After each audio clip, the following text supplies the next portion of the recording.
and empire and genocide. At a time like this, I think people are prepared to give up a little bit of their liberty, aren't they? Just a bit. I mean, yeah, it's okay. I mean, if you got nothing to hide, it's not really a problem, is it? I think we should be just a bit further on what we've allowed here.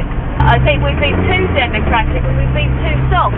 What it's done to people who wish to demonstrate is increasingly worrying. A lot of demonstrations, both at Genoa, at the G8 at Gleneagles, many other places around the world, there is no wish of those who demonstrate, in my view, for violence. They disagree profoundly with what their governments are doing. I'm not saying whether they're right or wrong. I'm simply saying that they should have the right to do so without harassment, intimidation, or indeed being charged, attacked, and being seriously injured. Because the only ones who are going to be allowed to have the big loudspeakers out in the public areas, just like in China, are going to be the state. I must say, one of the things that does concern me is Brian Hoare, who camped outside Parliament in the square, which actually faces the parliamentary buildings, faces the large iron gates where ministers come in and MPs go in and out. It may be ignored, he may be laughed at, he may be mocked, but at least he is able to do it, and some people may listen, and you may have more effect than we realise. Now, we call that, or at least we used to call that, free speech. What about the Freedom Lady, the Statue of Liberty? Well, I did hear a rumor that the Statue of Liberty has been brought in for questioning. She may be with Al-Qaeda. You're probably right. 6 times they've taken me to court. Oh no, we took them to court this time, by the way. We took Mr. Charles Clark, the Home Secretary, and Mr. Ian Blair, the Commissioner of Police. I was the complainant, they were the defendants. And it was found in my favour.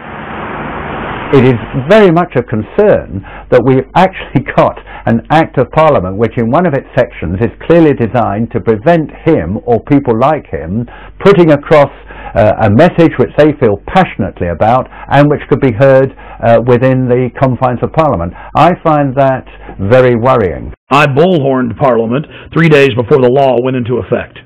George Bush carried out 9/11. Do you think some people in a cave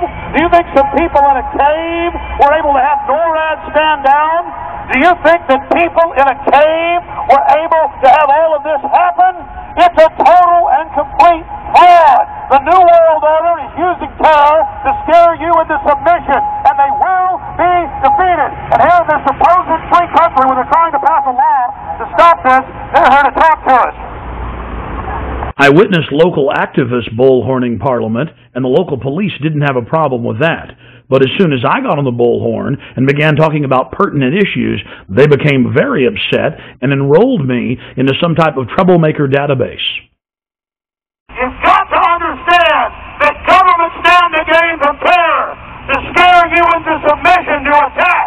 Dick Cheney, in September of 2000, openly wrote a document called Rebuilding America's Defenses, and he said we need a Pearl Harbor event. The U.S. government wants to carry out terror attacks to blame it on their enemies. 9/11 was a self-inflicted wound. 9/11 was an inside job. It was orchestrated. It was engineered by the globalists. A few weeks after returning to the United States, I then read in the newspapers in horror that I had indeed been enrolled in a terrorist database. The identity cards, the compulsory identity cards that have been proposed for the first time in our history, around about 80% of the British people oppose the introduction of these cards. And it's not just cards, it's the databases that go behind that allows the state to access private information and so on. And yet as a result of 7/7, it seems that these things will be steamrolled through our Parliament. Wherever we look at the moment, there are assaults on civil liberties, as a result, of course, of the so-called war on terror. Similar guidelines have been implemented inside the United States. A Virginia anti-terror training manual lists property rights activists as potential terrorists.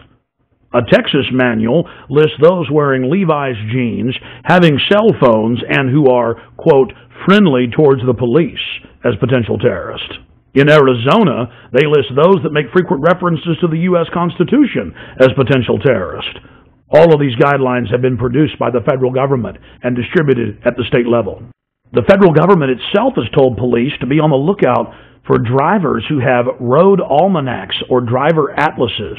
All across the planet, governments are restricting free speech and setting up so-called free speech zones to stop their populations from demonstrating. Months later, Paul and Steve Watson came to Texas and joined me live on my radio broadcast to discuss the aftermath of the London bombings. We are joined in studio by Steve Watson and Paul Watson. Guys, you've been in the United States now for about 7 days. How have you liked it? It's been pretty good so far. Obviously, it's all Western culture, so it's pretty similar. When we were in London, I mean, there were so many facets to it. What was it like to have the police march up to you and tell you to turn your camera off when you were just on a public street interviewing people?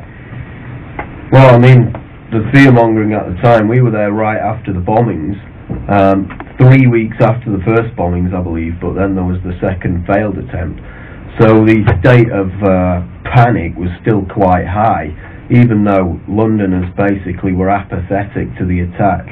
They just got on with their lives. They weren't really buying the government propaganda on it. We had case after case where we'd be out on the street doing interviews with people, and we'd be showing the video cameras, and there were people working right there at the Hard Rock Cafe, and I'm like, look at these cameras, they're everywhere, they're in plain view, and the manager comes out and goes, you know, thanks for showing me that, I've never noticed those. What's your name, sir? Charlie. I'm Alex, nice to meet you, Charlie. How you doing? Good. What do you think of the new symbol of the United Kingdom is going to switch from the Union Jack to the black surveillance camera? Well, you know, there's plenty going on in London, so they need this surveillance camera everywhere. But, I mean, it's going to be the new national symbol, or of course I'm being sarcastic, but really, it has become the national symbol. 4+ million surveillance cameras in the great city of London alone. You say about it. You know, I don't even see them there.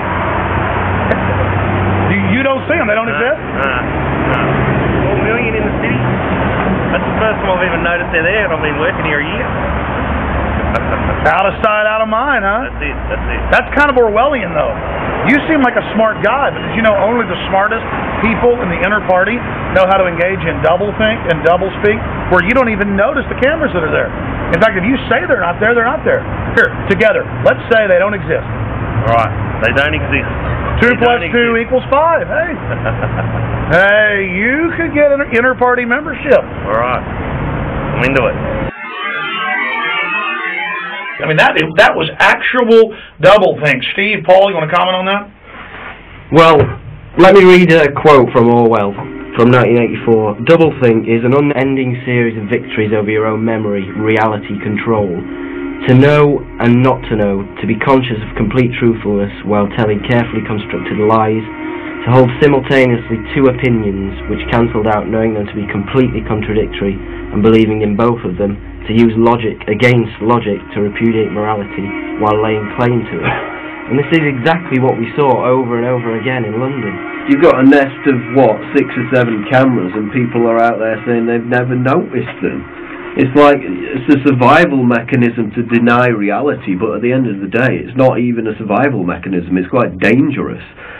We were asking the attitudes of taxi drivers about the bombings. They were all quite ambiguous. They kind of believed the government line at that point. Do you ever wonder who's really behind it?